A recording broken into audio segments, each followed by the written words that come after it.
स्थानीय श्री कृष्ण स्मारक भवन परिसर में स्वर्गीय भूपेंद्र नारायण मंडल जी की जयंती समारोह का आयोजन किया गया।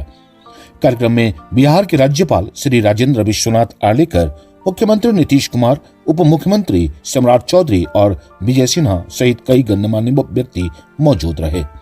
सभी लोगों ने स्वर्गीय भूपेंद्र नारायण के तैलीय चित्र पर माल्यार्पण कर उन्हें सत सत नमन किया तथा श्रद्धांजलि अर्पित किया। आपको बता दें, स्वर्गीय भूपेंद्र नारायण मंडल का जन्म रानीपट्टी स्टेट के जमींदार बाबू जय नारायण मंडल और दानवती देवी के घर 1 फरवरी 1904 को हुआ था। इनकी शिक्षा रानीपट्टी, मधेपुरा, मुंगेर, भागलपुर व पटना में संपन्न हुई। पटना विश्वविद्यालय से उन्होंने विधि स्नातक की परीक्षा उत्तीर्ण की थी।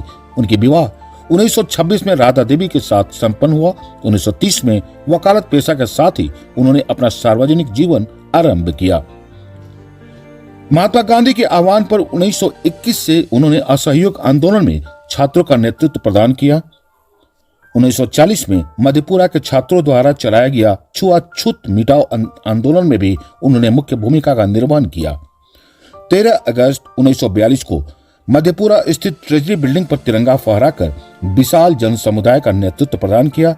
स्वाधीनता प्राप्ति और फिर 1948 में गांधी जी की हत्या के बाद वर्ष 1949 में सोशलिस्ट पार्टी का गठन किया गया, जिसमें भूपेंद्र नारायण मंडल की महत्वपूर्ण भूमिका निभाया। 1952 में मधेपुरा विधानसभा के लिए उन्हें उम्मीदवार बनाया गया, लेकिन पार्टी के संगठन के अभाव में ये हार गए। इस क्रम में 1953 में भूपेंद्र बाबू की अगुवाई में टीपी कॉलेज मधेपुरा की स्थापना की गई। इस विद्यालय का स्थापना भूपेंद्र बाबू के जीवन का सर्वप्रथम और सर्वश्रेष्ठ जन मुहिम थी। इस महाविद्यालय की स्थापना कालांतर में विश्वविद्यालय निर्माण का आधार बना। मधेपुरा जिला मुख्यालय का स्टेडियम BN मंडल स्टेडियम का नाम भी उन्हीं के नाम पर रखा गया। 1957 में आम चुनाव में संपूर्ण बिहार में भूपेंद्र नारायण मंडल एकमात्र सोशलिस्ट पार्टी के विधायक थे।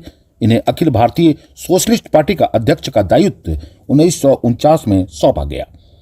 1962 के लोकसभा चुनाव में उन्हें सफलता प्राप्ति हुई, लेकिन न्यायालय में इस चुनाव को अवैध ठहरा दिया गया। ये अलग बात है कि इस महान समाजवादी नेता के चुनावी राजनीति की शुरुआत 1952 पराजय और अंत भी पराजय 1964 में ही हुई, पर इन्होंने लोगों के दिल पर अंत तक राज किया।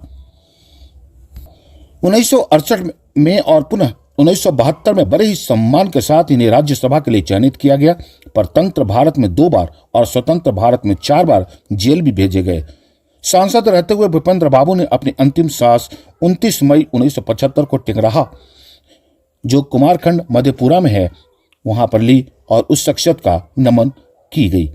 आज उनकी पुण्यतिथि है, जहां पर हमारे बिहार के राज्यपाल, मुख्यमंत्री और उप मुख्यमंत्री के अलावा कई मंत्री यहां पर आज उनकी पुण्यतिथि पर शिरकत किए हैं और उनको श्रद्धांजलि अर्पित कर रहे हैं।